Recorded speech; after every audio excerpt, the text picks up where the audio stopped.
अस्सलाम वालेकुम students, welcome to English language class 2। हमारा आज का जो टॉपिक है वो basic tools for English language है। ये हमारे लेक्चर का ओवरव्यू है। सबसे पहले हमने basic tools for English language discuss करने हैं। जिस तरह आप कोई बिल्डिंग बनाते हैं तो उसके कुछ बेसिक टूल्स होते हैं, उसकी बुनियाद होती है। इसी तरह जब आप ये लैंग्वेज का कोर्स करेंगे, आप कोई लैंग्वेज सीखते हैं तो उसके भी बेसिक टूल्स का आपको पता होना चाहिए।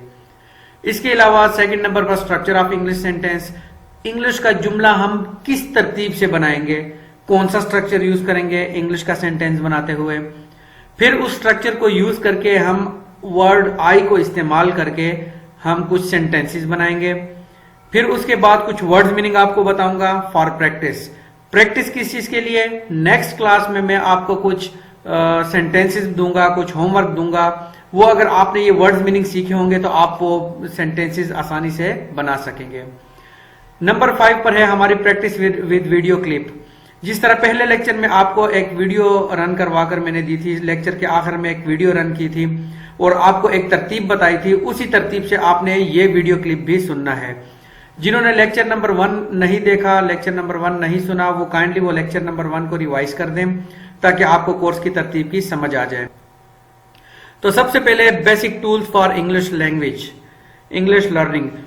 सबसे पहले हमें लेटर्स का पता होना चाहिए, लेटर्स या अल्फाबेट्स। जिस तरह हम उर्दू बोलते हैं तो हमें अलीफ, बे, पे, ते इन सब का पता होना चाहिए, क्योंकि कोई भी अल्फाज इन्हीं अल्फाबेट से मिलकर बनते हैं।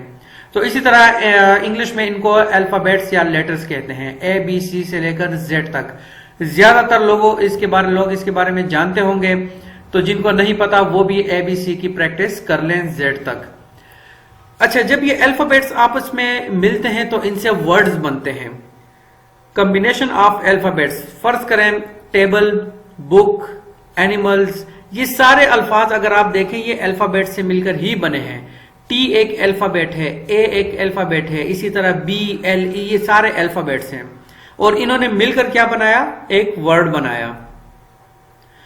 उसके बाद जब कुछ वर्ड्स आपस में मिलते हैं, कॉम्बिनेशन ऑफ वर्ड्स, कुछ वर्ड्स को हम एक तरतीब से इकट्ठा करते हैं तो उससे सेंटेंस बनता है, जुमला बनता है। जिस तरह आई प्ले क्रिकेट। अब इसमें देखें, इसमें 3 वर्ड्स हैं, 3 वर्ड्स ने मिलकर एक जुमला बनाया, एक सेंटेंस बनाया है। और इसी तरह कॉम्बिनेशन ऑफ सेंटेंसेस, जब हम कुछ सेंटेंसेस को आपस में मिलाते हैं तो उससे पैराग्राफ बनता है या मजमून बनता है। तो ये 4 बेसिक टूल्स हैं, इनका आपको पता होना चाहिए। उसके बाद हम आगे मूव करते हैं structure of English sentence.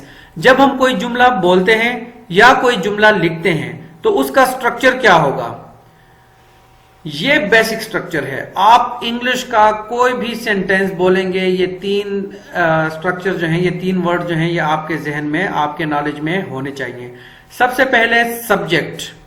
Subject क्या होता है, काम करने वाला। जो बंदा काम कर रहा होता है वो इंसान भी हो सकता है, वो कोई जानवर भी हो सकता है, जो काम कर रहा होता है। आगे एग्जांपल्स में आपको ज्यादा अच्छे से समझ आ जाएगी। जो चीज, जो बंदा काम कर रहा होता है उसे सब्जेक्ट कहते हैं। इसी तरह जो काम हो रहा होता है, जो भी काम आप कर रहे हैं, चाहे आप खा रहे हैं, पी रहे हैं, खेल रहे हैं, टीवी देख रहे हैं, सुन रहे हैं, ये सारे क्या है, ये वर्ब्स हैं, ये काम है जिन्हें हम एक्शन भी कहते हैं। उसके बाद थर्ड चीज है ऑब्जेक्ट। ऑब्जेक्ट किसी चीज को कहते हैं, वो चीज जिसके ऊपर काम हम कर रहे होते हैं उसे ऑब्जेक्ट कहते हैं। Subject is a noun. Subject एक नाम है दैट परफॉर्म एन एक्शन, जो कि कोई काम कर रहा होता है, कोई एक्शन कर रहा होता है। Verb is the word that show action. Verb उस एक्शन को शो कर रहा होता है। Object is a noun that's being acted upon, जिसके ऊपर काम हो रहा होता है वो हमारा ऑब्जेक्ट होता है। Let's play with I. अब एक लफ्ज आई क्या है, आई एक सब्जेक्ट है। अब हम इस आई को यूज करके देखते हैं कि हम इस वर्ड आई के साथ कितने सेंटेंसेस हम बना सकते हैं। चलें जी, आप भी अपनी प्रैक्टिस स्टार्ट करें। अगर आपके पास कॉपी पेंसिल है, पहले आप इस स्लाइड को देखें और उसके बाद इसको रोककर आप प्रैक्टिस करें। आई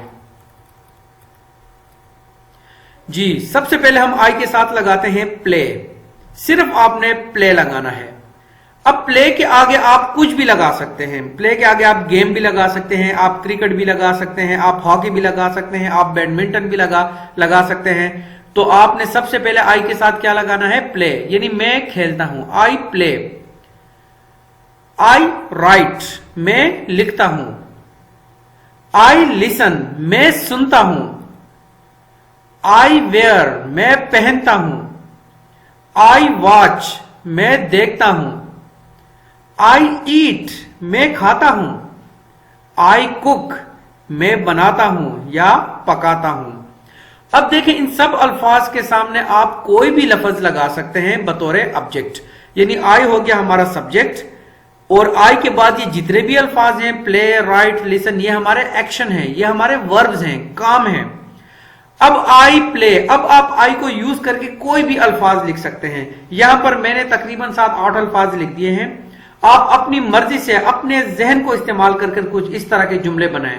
आई के आगे कोई लफ्ज लिखें, कोई वर्ब लिखें, फिर उसके आगे आप कोई भी ऑब्जेक्ट लिखें। जिस तरह मैंने आपको बताया, आई वॉच, अब मैं क्या देखता हूं, आई वॉच कार्टून भी हो सकता है, आई वॉच मूवी भी मैंने लिख कर दिया है आपको, ठीक है। आप इस तरह कोई भी लफ्ज आप यहां पर लिख सकते हैं।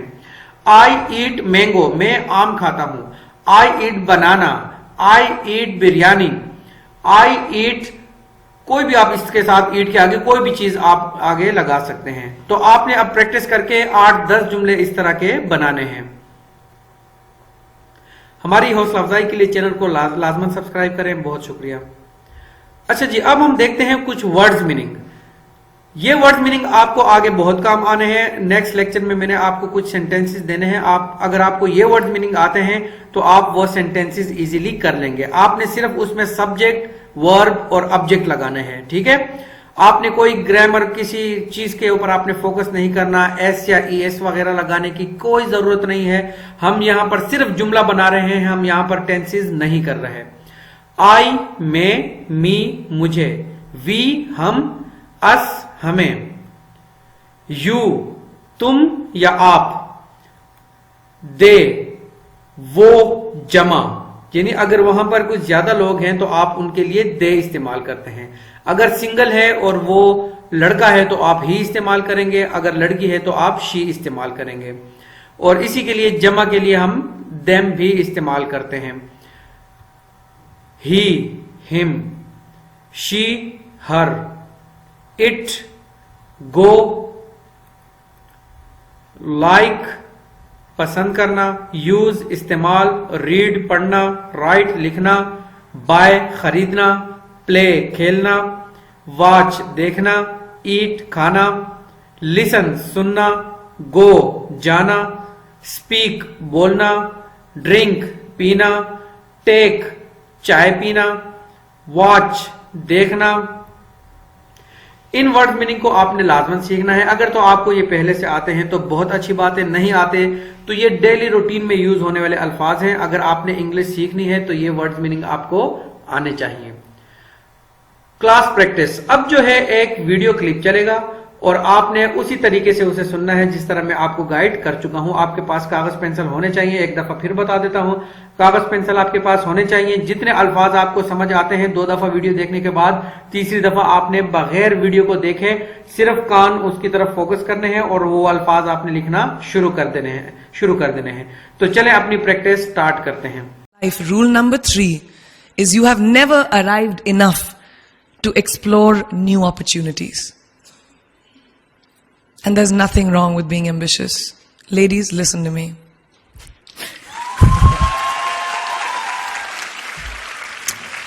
Now, for all of you guys who like everything in life, I don't think there's anything wrong with wanting to have the whole cake and eat it too. Nothing wrong. I want everything. मुझे सब कुछ चाहिए. And there is nothing wrong with that. As long as you're not harming someone or doing something wrong, don't be scared to want more for yourself than you ever thought you could. I'll give you a small example. A few years ago, I was shooting a film called Dawn 2. You've heard of that, right? So it was chosen to be shown at the Berlin Film Festival, Berlinale, and my entire team was flying for the premiere, and it was a very exciting time. But at the same time, I was invited for the first time to attend the Grammy Awards in LA. So now when I was doing music, it was this big choice. Both the events were literally taking place one day apart in completely different time zones, Berlin and LA. My team and everyone around me told me, no, it can never happen. You have to choose what is your priority. And you know what I did? I made some insane connections. Mumbai to London, London to Berlin, Berlin to Amsterdam, Amsterdam to LA, LA to Mumbai in 3 days. And I made it happen. I went to both events and I looked great at both events. Even though I hadn't slept, it took a little bit of extra makeup, but I was fine. And that's not the only time I've done it. I've done it so many times, over and over again. Why? Because I don't want anyone to tell me I can't have everything. I want to dream of everything and I'll have everything.